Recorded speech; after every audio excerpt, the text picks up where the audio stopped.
قال الله عز وجل: يا أيها الناس اتقوا ربكم الذي خلقكم من نفس واحدة وخلق منها زوجها وبث منهما رجالا كثيرا ونساء واتقوا الله الذي تساءلون به والأرحام إن الله كان عليكم رقيبا. يا أيها الذين آمنوا اتقوا الله حق تقاته ولا تموتن إلا وأنتم مسلمون. يا أيها الذين آمنوا اتقوا الله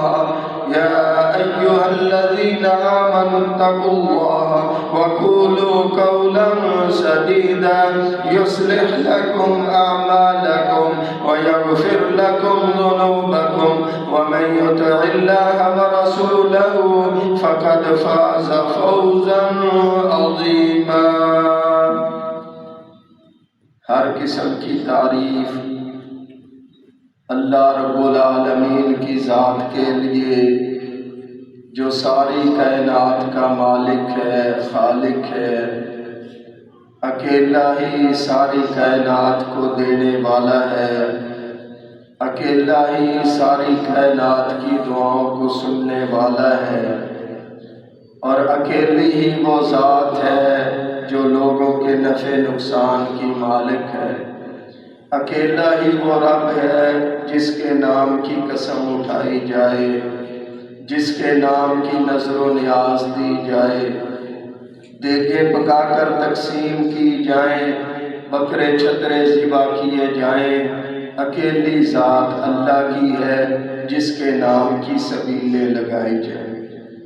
اس اللہ کے لیے ہر طرح کی تعریف، درود و سلام سید الاولین والآخرین جناب محمد کریم علیہ السلام کی ذات کے لیے جو ساری کائنات کے نبی ہیں اور آخری پیغمبر ہیں۔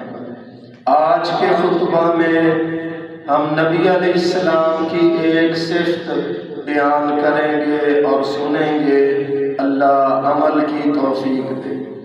پیغمبر علیہ السلام کی بے شمار صفات ہیں، ایک صفت یہ ہے کہ آپ فیصلے فرماتے تھے، آپ حکم دیا کرتے تھے۔ پیغمبر علیہ السلام کی ہر بات ہی حرف آخر ہوتی تھی، کیونکہ انبیاء اللہ کی وحی کے ساتھ بولتے ہیں اور نبی علیہ السلام ساری کائنات کے سردار ہیں۔ اس وقت تک بات نہیں کہتے تھے، حکم نہیں دیتے تھے، فیصلہ نہیں کرتے تھے جب تک اللہ کی طرف سے حکم نہ آ جاتا۔ نبی علیہ السلام کے پاس بخاری شریف میں آتا ہے، کچھ لوگ آئے، آ کر کہنے لگے کہ میرا بیٹا ہے اور اس بندے کی اہلیہ ہے، میرا بیٹا اس کے گھر میں مزدوری کرتا تھا، کام کرتا تھا، اور اس کی اہلیہ سے اس نے برا کام کر لیا، زنا کر لیا۔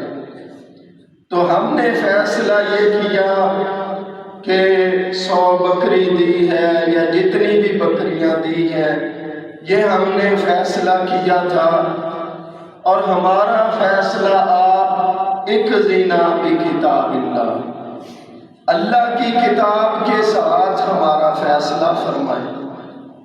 نبی علیہ السلام نے فرمایا جو بکریاں دی ہیں، جو فیصلہ کیا ہے، یہ فیصلہ صحیح نہیں ہے۔ فیصلہ یہ ہے کہ تیری بیوی، اس بندے سے کہا تیری بیوی شادی شدہ تھی، اس نے برا کام کیا، اس کو پتھر مار مار کے رجم کیا جائے گا، اور اس کا بیٹا شادی شدہ نہیں تھا، اس کو 100 کوڑے لگیں گے اور ضلع وطن کیا جائے گا، وطن سے نکالا جائے گا۔ تو نبی علیہ السلام نے جب یہ فیصلہ کیا تو اس کے والد نے کہا، اس لڑکے کے والد نے کہا ہمارا فیصلہ اللہ کی کتاب کے ساتھ کریں۔ آپ فرمایا یہ فیصلہ میں اللہ کی کتاب میں ہی کر رہا ہوں، اللہ کے حکم سے کر رہا ہوں۔ آپ سارا قرآن پڑھ کر دیکھ لیں، قرآن پاک میں یہ فیصلہ کسی جگہ پر بھی نہیں۔ تو یہ اللہ کی کتاب کا فیصلہ کیسے ہوگا؟ ان ہوا الا وحی یوحی۔ نبی علیہ السلام اس وقت تک بولتے نہیں تھے جب تک اللہ کی طرف سے وحی نازل نہ ہو جاتی تھی۔ پیغمبر علیہ السلام آپ جانتے ہیں جو بھی حکم دیتے، صحابہ کرام نے ہمیں سبق دیا کہ آپ کا حکم ماننا ہوگا، اور آپ کا جو بھی لفظ زبان سے نکلا ہے یہ حرف آخر ہے۔ آپ نے ایک مرتبہ فرمایا، سنن ابن ماجہ کے اندر آتا ہے، فرمایا کتے مار دو، مدینہ طیبہ میں ہیں، کسی بھی جگہ پر ہیں، کتے سارے مار دو۔ صحابہ نے ان کے پاس اپنے کتے تھے یا مدینہ میں کتے تھے، ان کو پکڑ پکڑ کر صحابہ نے مار دیا۔ کیوں؟ پیغمبر علیہ السلام کی زبان سے لفظ نکل۔ صحابی کہتے ہیں ایک بوڑھی عورت تھی، اس کے پاس ایک چھوٹا سا کتا تھا، وہ جب ہم اس کو پکڑنے لگے تو وہ کتا اس عورت کے کپڑوں میں لپٹ گیا، اندر چھپ گیا۔ ہمارے دل میں شفقت آ رہی تھی، ہمارے دل میں چھوڑنے کے لیے ہمارے دل میں محبت آ رہی تھی، لیکن پیغمبر علیہ السلام کا فرمان تھا، ہم نے وہ چھپا ہوا کتا اس کے کپڑوں میں تھا، اس کو بھی نکال کر مارا۔ بھائیو، یہ پیغمبر علیہ السلام کے فرامین ہیں اور آپ کا حکم۔ اس کے بعد پیغمبر علیہ السلام نے حکم دیا، فرمایا کہ جو کتا رکھوالی کے لیے رکھا جائے، جانوروں کی چوکی داری کے لیے یا کھیتوں کی چوکی داری کے لیے یا باغ کی چوکی داری کے لیے رکھا جائے، حویلی میں رکھا جائے، گھر سے باہر رکھا جائے، وہ کتا رکھ سکتے۔ شکار کے لیے کتا رکھ سکتے ہو۔ پہلے حکم دیا تھا کہ کتے مار دو، صحابہ نے مار دیے، اور جب پیغمبر علیہ السلام نے حکم دیا اپنی کھیتی باڑی کی رکھوالی کے لیے، اپنے جانوروں کی رکھوالی کے لیے تم کتا رکھ سکتے ہو، شکار کے لیے تم کتا رکھ سکتے ہو، اس کو سکھاؤ اور بسم اللہ پڑھ کر اس کو چھوڑو۔ بسم اللہ اللہ اکبر، بسم اللہ واللہ اکبر۔ جب تم یہ پڑھ کر چھوڑو گے، اگر کتے کے منہ میں وہ شکار مر گیا تو وہ حلال سمجھا جاتا ہے۔ اگر کتا پکڑ کر لے آیا، کتا پکڑ کر لے آیا تو اس کو پکڑ کے پھر ذبح کرو، چھری کے ساتھ تکبیر پڑھو۔ جب چھوڑنا ہے اس وقت بھی تکبیر پڑھ کر چھوڑنا ہے۔ میں بات کہہ رہا تھا، صحابہ کرام نبی علیہ السلام کے ہر حرف کو، ہر بات کو حرف آخر سمجھتے تھے۔ نبی علیہ السلام کا ایک صحابی نے آ کر کلمہ پڑھا، بخاری شریف کے اندر آتا ہے، آپ صلی اللہ علیہ وسلم نے فرمایا بھئی تصویر حرام ہے، تصویر بنانا، تصویر بنوانا حرام ہے۔ اب وہ صحابی تصویریں بناتا تھا، اس کا کاروبار ہی اسی کے اوپر تھا، تصویر بنانے پر۔ اب اس نے پیغمبر علیہ السلام کا فرمان سنا، اس نے وہ چھوڑ دیا۔ پھر پیغمبر علیہ السلام نے صحابہ کو فرمایا جاندار چیز کی تصویر حرام ہے، اور جو بے جان چیزیں ہیں اس کی تصویر بنا سکتے ہو۔ درخت ہے اس کی تصویر بنا سکتے ہیں، پانی چل رہا ہے، ندی ہے، دریا ہے، سمندر ہے، یہ بے جان چیز ہے، اس کی تصویر بنا سکتے ہیں۔ فرمایا تصویر بنی ہوئی ہے جاندار چیز کی، اس کا سر ختم کر دو، اس کا منہ ختم کر دو۔ فرمایا وہ کٹے ہوئے درخت کی طرح ہے۔ یہ کون فرما رہے ہیں؟ سید الاولین والآخرین جناب محمد کریم علیہ السلام فرما رہے ہیں۔ بھائیو دوستو، نبی علیہ السلام فیصلے فرماتے، حکم دیتے تھے، صحابہ کرام اس کو مانتے تھے، اس کے مطابق عمل کرتے تھے۔ اب آپ دیکھ رہے ہوں گے کہ تصویر حرام ہے، یہ موبائل کے اندر ویڈیو بن رہی ہے۔ اس کے لیے عرب کے شیوخ نے، جو راسخ العلم لوگ ہیں، انہوں نے اس کے اوپر فتویٰ دیا ہے کہ تم پانی کے کنارے پر جا کر کھڑے ہوتے ہو تو آپ کی تصویر اس کے اندر آتی ہے۔ پانی کے کنارے پر جا کر کھڑے ہوتے ہو تو اس میں آپ کی تصویر آتی ہے۔ شیشے کے سامنے کھڑے ہوتے ہو، اس کے اندر آپ کی تصویر آتی ہے۔ یہ جو موبائل کے اندر یا کیمرے کے اندر بنائی جاتی ہے، یہ حرکت والی تصویر، یہ اسی زمرے میں آتی ہے۔ ایک یہ بات ہے، دوسری یہ بات کہ دینی کام کے لیے اگر اس طرح بنائی جائے تو یہ ٹھیک ہے، کیونکہ لوگ غلط کام کرتے ہوئے ان چیزوں میں اپنے غلط کام لوگوں تک پہنچا رہے ہیں۔ تم اللہ اور اس کے رسول علیہ السلام کی بات پہنچاؤ گے تو اس حوالہ سے یہ ٹھیک ہے۔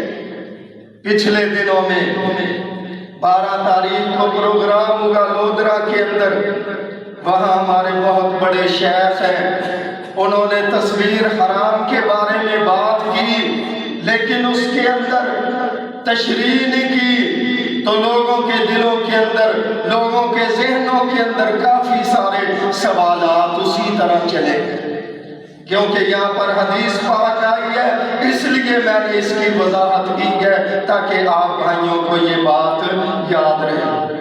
توجہ، نبی علیہ السلام جو فرماتے تھے، جو فیصلہ کرتے تھے، وہ اپنی طرف سے نہیں ہوتا تھا، اللہ کی وحی ہوتا، اللہ کی طرف سے حکم ہوتا تھا۔ آپ جانتے ہیں ہمارے پیغمبر علیہ السلام کے فیصلے، ہمارے پیغمبر علیہ السلام کے فرامین اتنے بلند ہیں کہ ان کو کافر بھی مانا کرتے تھے۔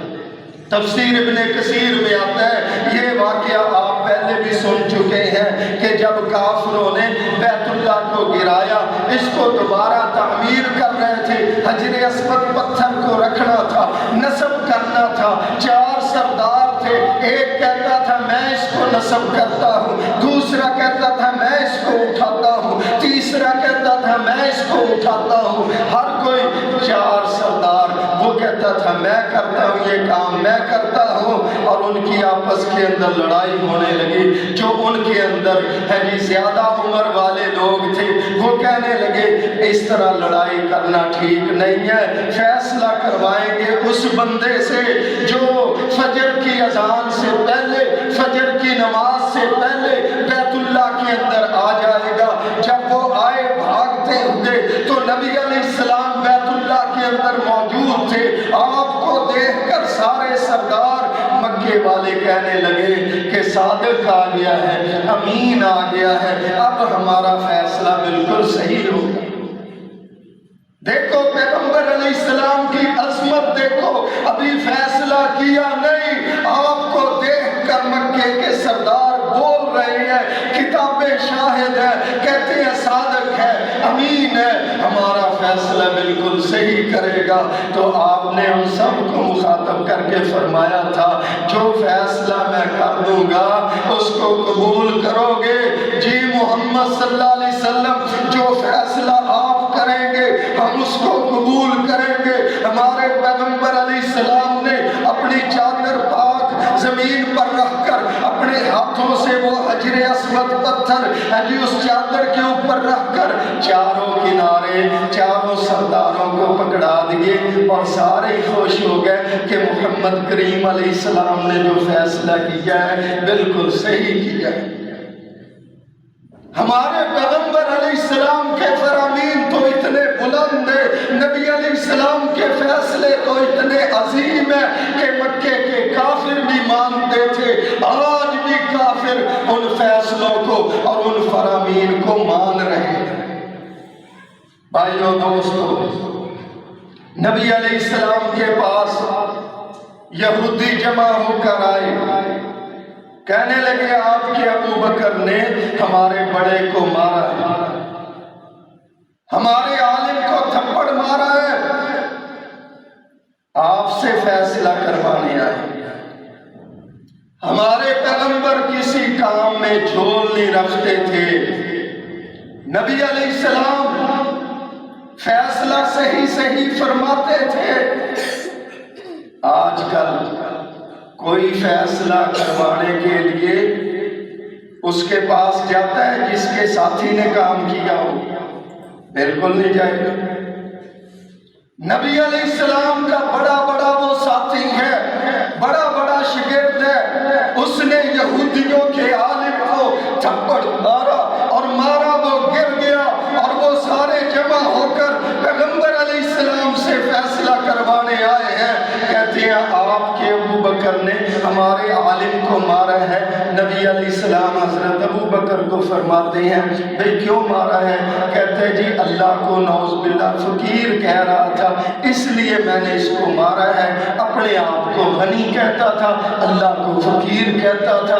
نبی علیہ السلام نے ان سے پوچھا ہاں بھئی بتلاؤ تم نے اللہ کو فقیر کہا ہے؟ کہتے جی ہم کیسے فقیر کہہ سکتے ہیں؟ قسم اٹھانے لگے۔ نبی علیہ السلام نے حضرت ابو بکر کو فرمایا اپنا گواہ پیش کرو کہ کسی نے سنا ہو کہ انہوں نے اللہ کو فقیر کہا۔ حضرت ابو بکر عرض کرتے ہیں اللہ کے رسول علیہ السلام، علاقہ ان کا تھا، لوگ ان کے تھے، عالم ان کا تھا، سارا مجمع ان کا تھا، میں تو اکیلا ہوں، کون میری گواہی دے گا؟ آپ نے فرمایا تھا ابو بکر گواہ پیش کرو ورنہ تیرے منہ پر تھپڑ لگے گا۔ یہ پیغمبر علیہ السلام ہے۔ حضرت ابو بکر نے اس وقت نبی علیہ السلام کی تصدیق کی، اس وقت پیغمبر علیہ السلام کو آخری پیغمبر مانا، ساری کائنات کا سردار مانا۔ جب ابو جہل بھی مذاق اڑا رہا تھا اور مکے والے سارے نبی علیہ السلام کی جان کے دشمن تھے،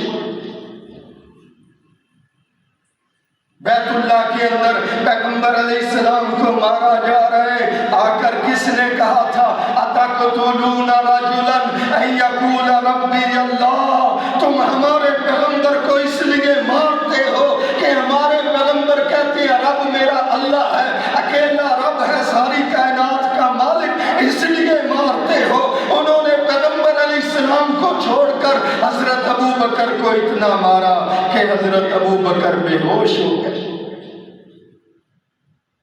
اتنا پیارا ساتھی ہے لیکن فیصلہ میرٹ کا، فیصلہ انصاف والا۔ نبی علیہ السلام خاموش تھے، حضرت ابو بکر نے اپنے رب کو پکارا۔ خلیفہ بلا فصل نے ساری امت کو سبق دیا، ساری دنیا ایک طرف ہو، جب تمہارے ساتھ کوئی چلنے والا نہ ہو، تم حق پر ہو، تم انصاف پر ہو، پھر اپنے رب کو پکارو گے، رب تمہیں کسی بھی میدان میں تنہا نہیں چھوڑے گا۔ حضرت ابو بکر نے اللہ کو پکارا، مالک تیری توحید کا مسئلہ، تیری ذات کا مسئلہ ہے، میرا اپنا تو کوئی مسئلہ نہیں تھا۔ رب نے قرآن نازل کر دیا، لَقَدْ سَمِعَ اللَّهُ قَوْلَ الَّذِينَ قَالُوا إِنَّ اللَّهَ فَقِيرٌ وَنَحْنُ أَغْنِيَاءُ۔ البتہ تحقیق پکی بات ہے اے محمد صلی اللہ علیہ وسلم، تیرے رب نے سنا، انہوں نے تیرے رب کو فقیر کہا اور اپنے آپ کو انہوں نے غنی کہا۔ یہ میرا پیغمبر ہے جو فیصل بن کر آئے۔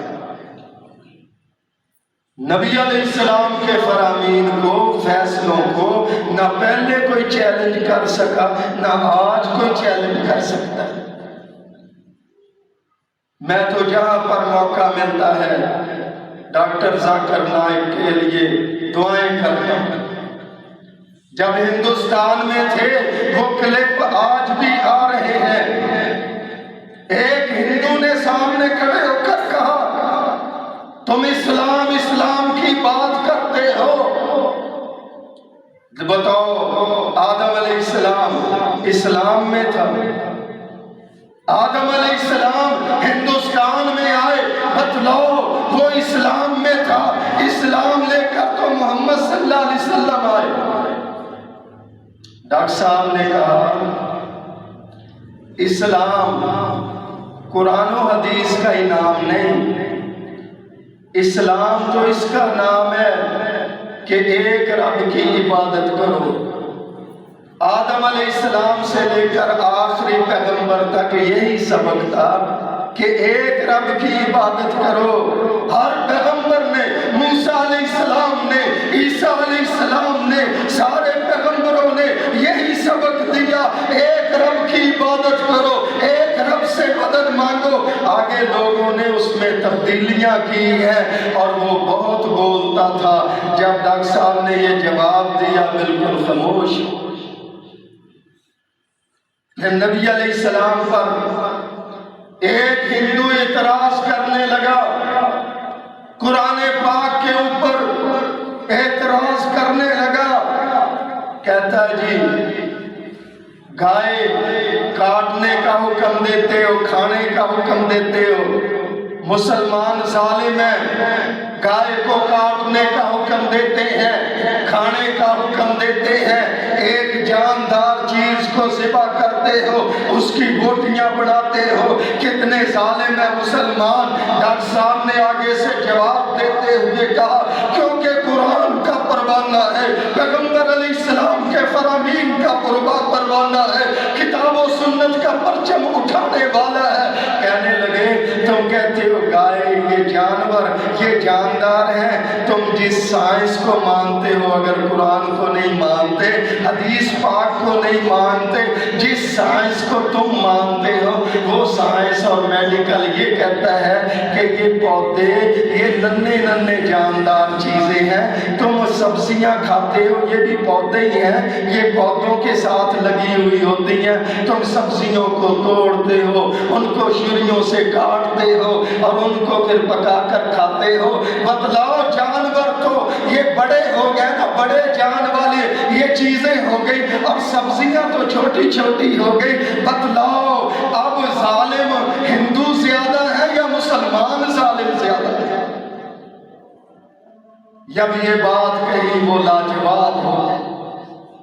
بھائیو دوستو، میں بات کہہ رہا تھا پیغمبر علیہ السلام کے فرامین کو، قرآن پاک کو، نبی علیہ السلام کے فیصلوں کو نہ پہلے کوئی چیلنج کر سکا، نہ آج کوئی چیلنج کر سکتا ہے۔ کچھ بدبخت آتے ہیں دنیا میں جو اس وقت بھی نبی علیہ السلام پر بات کرتے تھے۔ پیغمبر علیہ السلام مال تقسیم کر رہے ہیں، ایک آیا کہنے لگا محمد صلی اللہ علیہ وسلم آپ انصاف نہیں کر رہے۔ آپ نے پلٹ کر دیکھا، فرمایا اگر میں انصاف نہیں نہ کر رہا تو دنیا میں کوئی ہے ہی نہیں جو انصاف کرے۔ حضرت عمر کو غصہ آیا، کہتے ہیں حکم دے اس کی میں گردن اتار دوں۔ پیغمبر علیہ السلام نے روک دیا، فرمایا ساتھ ہی وہ چلا گیا نا، فرمایا اس کی اولاد میں سے ایسے ایسے بدبخت پیدا ہوں گے، قرآن بھی پڑھیں گے، سریلی آواز سے قرآن پڑھیں گے، لیکن قرآن زبان تک رہے گا، حلق سے نیچے نہیں اترے گا، دین اسلام پر دعوے بھی کریں گے۔ علی رضی اللہ تعالیٰ عنہ کو فرمایا تجھے یہ دین سے خارج سمجھیں گے، کوئی ایسے آئیں گے تجھے اٹھا کر اللہ کے ساتھ ملا دیں گے۔ اور صحابہ کرام بیان کرتے ہیں ہم نے اس کی نسل کو دیکھا، اس کی نسل چلتی چلتی وہ بدبخت جو نبی علیہ السلام پر اعتراض کر رہا تھا، آپ کے انصاف کے اوپر بات کر رہا تھا، صحابہ کہتے ہیں اس کی اس کی نسل میں سے خارجی پیدا ہوئے۔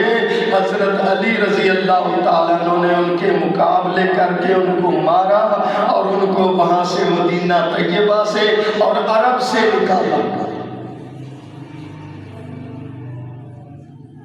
جو اللہ اور اس کے رسول کی بات ماننے والا ہوتا ہے، اللہ پاک ان کو بدبختیوں سے، ذلت اور رسوائیوں سے محفوظ رکھتا ہے۔ قرآن پاک کے اندر اللہ فرماتے ہیں فَلَا وَرَبِّكَ لَا يُؤْمِنُونَ حَتَّى يُحَكِّمُوكَ فِي مَا شَجَرَ بَيْنَهُمْ۔ اے پیغمبر صلی اللہ علیہ وسلم، قانون ہے آپ کے رب نے قرآن میں نازل کر دیا، وہ ایمان والا ہو ہی نہیں سکتا جو آپ کے فیصلے کے بعد دل کے اندر تنگی جانتا ہو، جو آپ کے فرمان کے بعد دل کے اندر جو ہے گھٹن محسوس کرتا ہو، وہ ایمان والا ہے ہی نہیں۔ آج کل ایسے ہی ہے نا، قرآن بھی سن لیتے ہیں، حدیث پاک بھی سن لیتے ہیں، پھر کہتے ہیں کیا حرج ہے، یہ بس قرآن ہی پڑھا ہے، اس میں کیا حرج ہے۔ فوتگی والے گھر میں دوسرے دن چٹائی کے اوپر بیٹھ کر ہاتھ اٹھا کر فاتحہ کہی ہے نا، کیا حرج ہے۔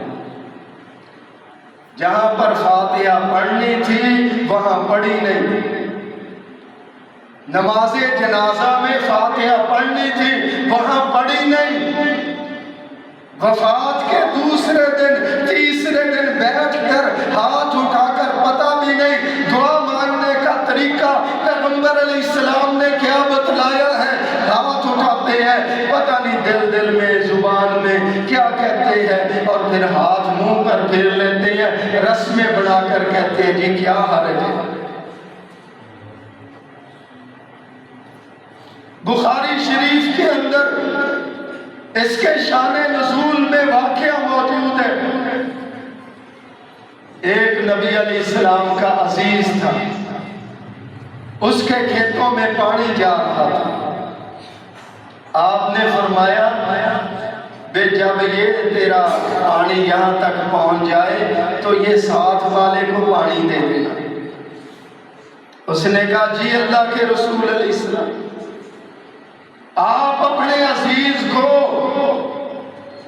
اپنے صحابی کو فرما رہے ہیں جب یہاں تک پانی پہنچ جائے تو اپنے ساتھی کو، ساتھ والے کو اس کے کھیتوں میں پانی داخل کر دینا۔ وہ آگے سے بول کر کہتا ہے آپ اپنے عزیزوں کی طرفداری کر رہے ہیں۔ پھر پیغمبر علیہ السلام نے فرمایا میں تو اس کے پانی میں سے بھی تجھے پانی دے رہا تھا اور تیرے اندر اہلیت ہے ہی نہیں پانی لینے کی۔ پھر اپنے عزیز سے کہا تو اپنا پورا پانی اپنے کھیتوں میں لگا، جب اس کے پانی کی باری ہوگی یہ اپنا پانی لگائے گا۔ اس موقع پر یہ الفاظ نازل ہوئے فَلَا وَرَبِّكَ لَا يُؤْمِنُونَ حَتَّى يُحَكِّمُوكَ فِي مَا شَجَرَ بَيْنَهُمْ۔ پیغمبر وہ مومن ہے ہی نہیں جو آپ کے فرمان کے بعد بات کرتا ہے۔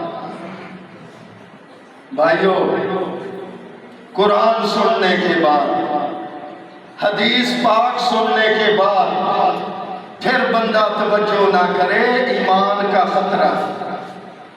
کتنی مرتبہ گزارش کی گھٹنے نہ پکڑو جمعے میں، کتنی مرتبہ گزارش کی کہ ٹیک نہ لگاؤ جمعے میں۔ جہاں بھی جمعہ پڑھاتا ہوں، پچھلا جمعہ لاہور میں تھا، وہاں بھی لوگوں سے کہا بھئی پیغمبر کا فرمان حرف آخر، نبی علیہ السلام کے الفاظ حرف آخر ہے، میری کامیابی آپ کی کامیابی اسی میں۔